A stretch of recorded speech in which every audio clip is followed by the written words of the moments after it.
Thank you, Madam Toastmaster, friends, and family, and most importantly, Jacob. We're all here for you today. This is your day, your bar mitzvah day. A lot of things change for you from now on. One thing that's going to happen today is you're going to get a lot of gifts. And I know this because I have a gift for you, and I know a lot of other people do. And I remember when I had my bar mitzvah 30 years ago, I was given a lot of gifts. And one of them was a prayer book. And you might get a prayer book today. You probably will. But not like this one. This one was not a new prayer book. This was a used prayer book. My grandfather gave it to me. And his uncle gave it to him on his bar mitzvah. This is almost 100 years ago. Now, I'm not going to give you my prayer book. You get something else from me. But I'm going to give you some wisdom from this prayer book. Probably not the intended wisdom. It's not from any of the prayers because it's all in Hebrew and I don't read Hebrew. But there's some English in the front, and it says, "To William, attaining manhood now, your sins are your own. Make them small. As are your virtues. Make them large." Uncle Herman. That's the extent of it. But those words have stuck with me for this long. Make your virtues large and make your sins small. It seems straightforward.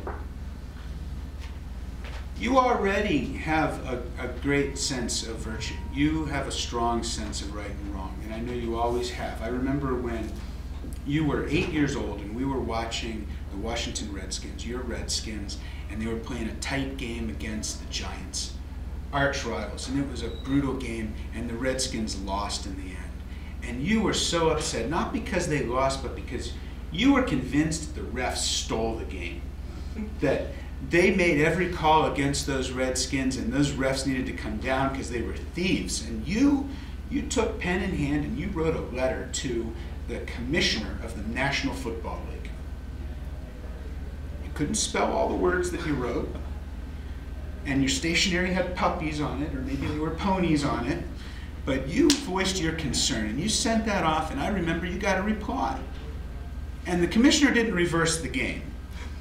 But he did say that he appreciated your concern and that he was working to make sure that the officiating was the best. And so what I see there, Jacob, is you know when something's right and you know when something's wrong, and you speak up, and that's going to serve you really well.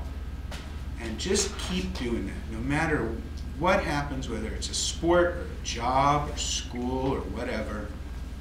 I have confidence you're going to be able to do that. We all have sins, we all have virtues, Jacob.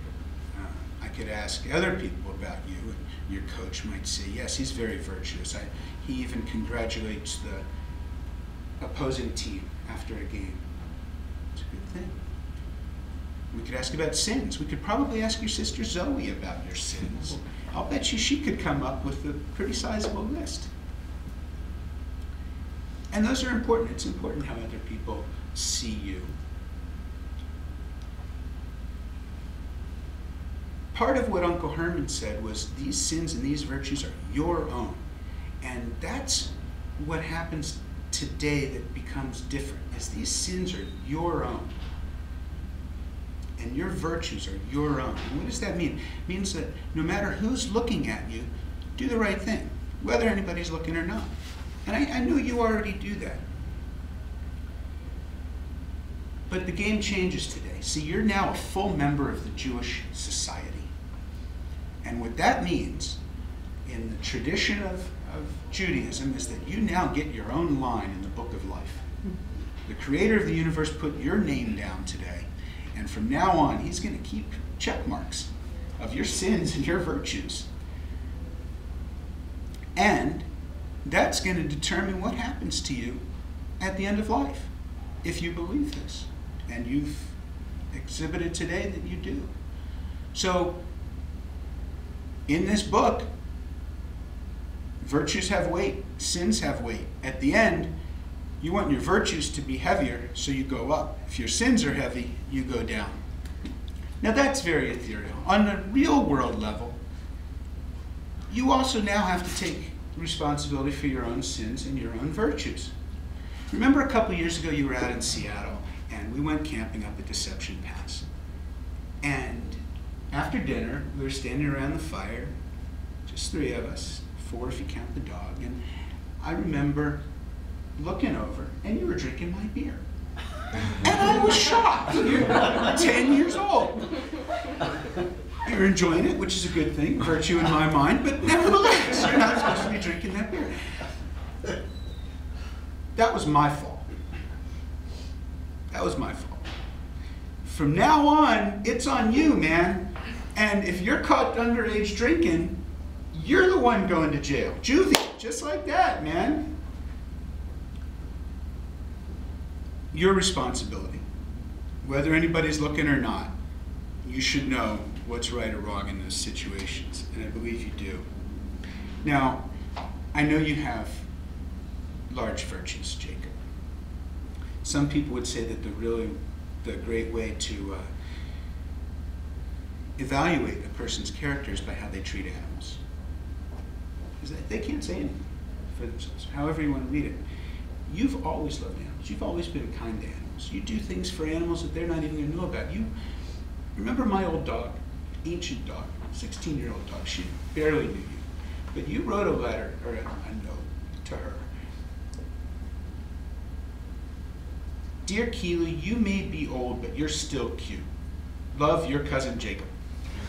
Now that really made me feel good. And you didn't even know if I was going to see that. I didn't know you wrote it. It was a year before I saw it. That's doing the right thing when nobody's looking. Good job, man. So, what do we take from them here? You're attaining manhood now. Your sins are your own. Make them small. Your virtues are your own.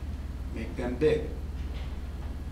Whether you're concerned about how God evaluates these, or the police evaluate these, or your family, you're the only one who's going to know about all your actions.